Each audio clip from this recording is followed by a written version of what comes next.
So I want to push dynamics forward a little bit further, and I've taken some time to set up a really simple scene. There's no dynamic or simulated event happening just yet, but I did do a little bit of a pre-arrangement based on some assumptions on how I think the dynamics might work. Obviously my goal here is to kind of send this first ball down a ramp, and I'm trying to collide with this second ball.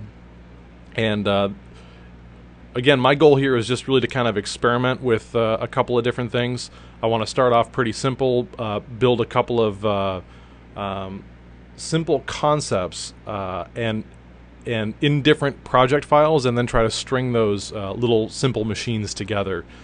So again, my goal here is just to kind of send this ball cascading down the ramps and hit this second ball, and we can send that off and have that be a trigger for another event that will prototype in a different project file. So I set up a very simple file. I haven't saved this yet. I staged it just a little bit with some simple lighting and simple environment, but I will go back and tweak all of this stuff.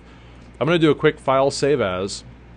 I'm going to jump into my simulation folder, and I'm going to create a new project folder. And I'm just going to call this simply my Rube machine. And inside the Rube machine, I'm going to start saving out different proofs of concept. And I think the key component here, this is going to be a ramp called 0, 1. So I'm testing out this ramp concept. So I have ball 1, and that's going to be the first ball. Ball 2 is down here. And again, I just have some simple cubes that I flattened out and rotated. I have another simple cube for the floor. And what I'm going to do is I'm going to select both of the balls. And for the balls, I want a rigid body, right? I want those to fall through space. Those are the things that I want Cinema 4D to calculate. And when I test that, everything looks pretty good. The next thing, I'm going to go to the ramp, 1, 2, and floor. I'm going to select all of that stuff. And these things I want to set up as colliders. So I'm going to go find my create collider tag. And right out of the box, based on the way I have this set up, as long as I don't have anything crazy going on with the scenario, I should be able to hit play. And if I have my ramps arranged properly and things lined up, I think one ball will hit the other. And that worked exactly the way I want it to work. I'm pretty satisfied with that. So the next thing I'm going to try to do is just kind of experiment and see what other kind of options I have. So right now, ball 1 and ball 2 are the same size. If I select ball 2, I want to point out a couple of things. First of all, now when I select this parametric primitive, I have some additional properties that I can select on. So in other words, if I have just a temporary cube and I select that, I get the basic coordinate object in Phong. Let me delete that object. When I select ball 1, I get all of those tags, but I also get a dynamics body tag. And by selecting on that tag, it's equivalent to actually clicking on the dynamic tag that's available in the object manager. I'm going to go back to ball 1, focus on the dynamics tag, and you can see that each one of these tabs here, I'll just collapse all of these. We have basic properties, dynamic, mass, collision, and so on. If I go back to that tag, all of those are tagged out here in the attributes manager. So it's up to you how you get there. One might be more intuitive than the other. There's a basic tag here which we can ignore, and there's the dynamics tag. The basic options in the dynamics tag that you want to pay attention to are whether or not dynamics are turned on.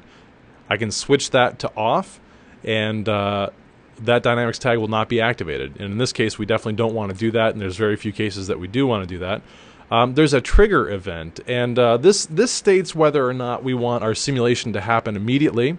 In this case, by default, all rigid bodies happen immediately. Alternatively, we can have it happen at velocity peak or on collision, and really the two options that we want to focus on are immediate or on collision. And on collision would happen, let's say if we go to ball 2 and we go to dynamics, rather than trigger this as immediate, in fact, let me just zoom in here and I'll demonstrate how this works. If I lift this ball up off the ground, when I hit play, that ball's going to drop to the ground.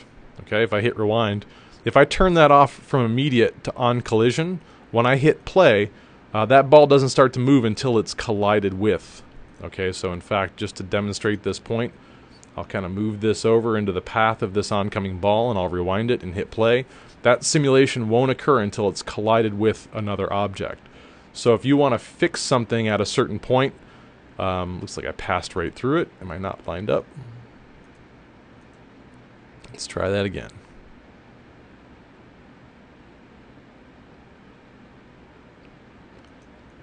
Look at that.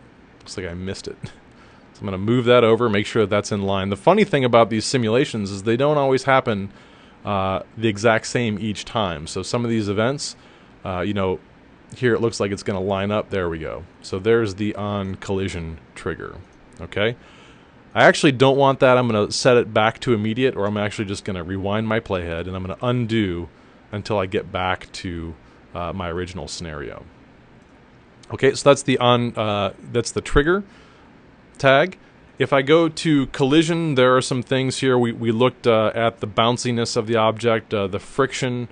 You know, that's when two surfaces are interacting, how much they slow down. And the collision noise is just a bit of randomness that's added to any collision. Okay.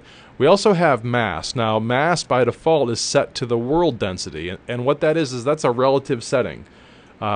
And what I mean by that is that Cinema 4D makes some determination about what the mass of an object should be based on its size. And we could change that if we want to, but to demonstrate this point, if I go to ball 2 and I go to the object, remember right now if when I run this simulation, when ball 1 hits ball 2, the balls kind of take off and start, you know, rolling together. Well, if I rewind this playhead and I make the second ball larger, let's make it, let's say 75. I'll make it really dramatic. And I'll lift that up. I'll just test this to make sure it's not going to fall through the floor. Now when this ball hits the larger sphere, Cinema 4D assumes that this larger ball has more mass to it, so it's not going to be as dramatic of a collision, at least for the larger ball. Now we can override that. Again, right now this is kind of set to a relative factor based on the size of the object. But if we wanted to go back into the object, go to the dynamics body and change its mass from world density to either custom density or custom mass, we could modify that to have, you know, two balls that are the same size, one being more dense than the other, or you know, one more like a marble and one more like a beach ball. It's up to you to play with those. For the sake of my experimentation, I'm going to leave everything set to just world density. Okay, and there's some other values to play with here, and the key part of the prototyping is that you come up with some rough concepts, you experiment, build some real simple machines, and see if you can get some events to trigger. Okay, so I have this ball and ramp, and I'm gonna experiment with some other kinds of contraptions in the next presentation. So so play with this concept, build your ramps in the floor, get a couple spheres in the equation, and just have fun with the dynamic system. And don't be afraid to post your works in progress in the discussion board as you come up with these prototypes, and we'll catch up in the next presentation.